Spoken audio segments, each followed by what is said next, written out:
भारत में शादी हो या त्योहार, हर अवसर पर लोग पटाखों और तरह तरह के सजावट के सामान से खुशियां जरूर मनाते हैं। इसमें सबसे अहम योगदान पटाखों का ही रहता है, खासकर दिवाली जैसे त्योहार पर। इस दौरान पटाखों की मांग को पूरा करने के लिए देश में इन्हें आयात भी किया जाता है। लेकिन क्या आप जानते हैं कि भारत में तमिलनाडु के शिवकाशी से ही कुल 90% पटाखों का उत्पादन होता है।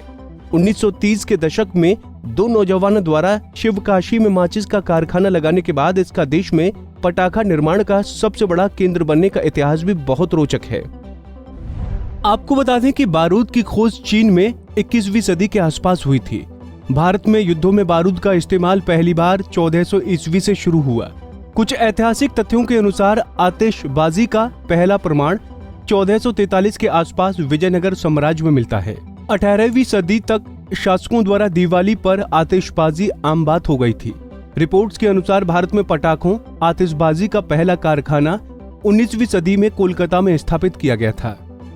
कहते हैं कि 1923 के आसपास यहीं की एक माचिस फैक्ट्री में शिवकाशी के दो नौजवान वर्कर अय्या नाडर और षणमुगा नाडर काम करते थे। वो बाद में इस माचिस और आतिशबाजी की तकनीक को अपने शहर ले आए। शिवकाशी चेन्नई से करीब 500 किलोमीटर दूर एक छोटा सा शहर है। पटाखों और माचिस के निर्माण के दौरान मौसम में थोड़ी भी नमी होने से बारूद की कंपोजिशन गड़बड़ा सकती है, जिसका परिणाम घातक ही रहता है। इन मायनों में शहर का रूखा सूखा मौसम काम के लिए अच्छा है। इसी वजह से शिवकाशी में आतिशबाजी और पटाखों का निर्माण शुरू किया जा सका। यहाँ पहले एक और फिर इसके तरह से हर साल कारखानों की संख्या बढ़ने लगी।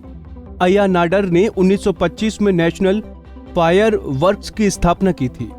1939 से पहले यहाँ गिने चुने कारखाने ही थे, लेकिन द्वितीय विश्व युद्ध के बाद जब पटाखों और आतिशबाजी के सामान के आयात पर रोक लग गई, तब इस इंडस्ट्री का वास्तविक विकास शुरू हुआ, क्योंकि पटाखों की मांग काफी बढ़ गई थी।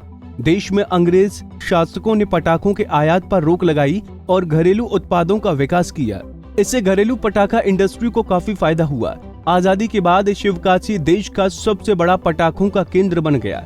यही नहीं, शिवकाशी प्रिंटिंग और कपड़ा उत्पादन का भी बड़ा केंद्र है। देश में प्रिंट होने वाली डायरियों का करीब 30% हिस्सा यहीं से आता है। ऑल इंडिया फायरवर्क्स एसोसिएशन के अनुसार आज शिवकाशी में कुल 1100 के करीब की पटाखा कंपनियां रजिस्टर्ड हैं। पूरे देश में पटाखों का 9000 करोड़ से ज्यादा का कारोबार होता है, जिसमें 6000 करोड़ रुपए केवल शिवकाशी से ही आते हैं।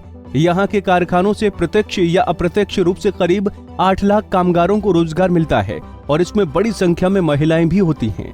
हालांकि यहाँ काम के दौरान दुर्घटनाएं भी आम हैं। आंकड़ों के अनुसार इन कारखानों में हर साल 20 से 25 कर्मचारियों की मौत हो जाती है, लेकिन यहाँ के लाखों लोगों के लिए जीविका का यही एकमात्र साधन है। शिवकाशी में पटाखों की सालाना बिक्री का करीब 70% हिस्सा दिवाली के दौरान ही होता है और करीब 90% माल उत्तर भारत में खपत होता है। जानकारी के अनुसार दिल्ली और हरियाणा में पटाखों पर रोक लगने से करीब 50% माल कारखानों में ही रह जाएगा और आगे फैक्ट्रियों को उत्पादन रोकना पड़ सकता है। यानी जो अस्थायी श्रमिक हैं, उनको महीनों तक रोजगार नहीं मिलेगा। हमसे जुड़े रहने के लिए हमारे YouTube चैनल को सब्सक्राइब करें और नई वीडियो की नोटिफिकेशन के लिए बेल आइकॉन को दबाएं। अगर आप ये वीडियो Facebook पर देख रहे हैं तो लाइक जरूर करें और ज्यादा से ज्यादा शेयर करें। धन्यवाद।